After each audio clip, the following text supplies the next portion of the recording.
A turbocharger is a centrifugal compressor attached to a combustion engine that works on the principle of forced induction to improve the engine's overall efficiency in a closed-loop system.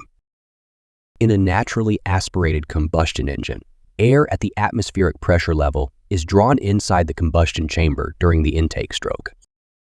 In a turbocharged engine, the intake air is pressurized by the turbocharger to draw more oxygen into the combustion chamber. Pressurized air provides a denser charge of the air-fuel mixture into the combustion chamber. The two main components of a turbocharger are the turbine and the compressor.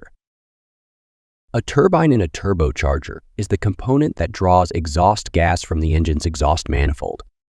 The compressor in a turbocharger is the component that draws air from the atmosphere into the turbocharger. The exhaust gas flows from the internal combustion engine into the turbocharger to spin the turbine. The turbine has a turbine wheel that is connected to the compressor wheel in the compressor through a shaft. The rotations of the turbine wheel cause the shaft and the compressor wheel to rotate at high velocity, drawing in and compressing the air to increase the pressure.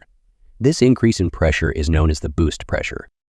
The compressed air is forced into the engine, allowing the engine to burn fuel completely to produce more power.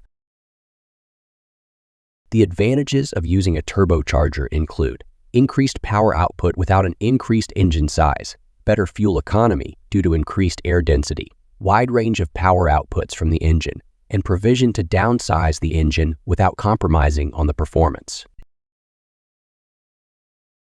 The limitations of using a turbocharger include lag in generating boost pressure, complex construction and maintenance, higher costs than traditional engines, high thermal stress on components due to increased engine temperature, and prone to knocking or pre-ignition when poor quality fuel is used. Turbochargers find their application along with internal combustion engines in automobiles, agricultural machines, industrial machines, and power generators.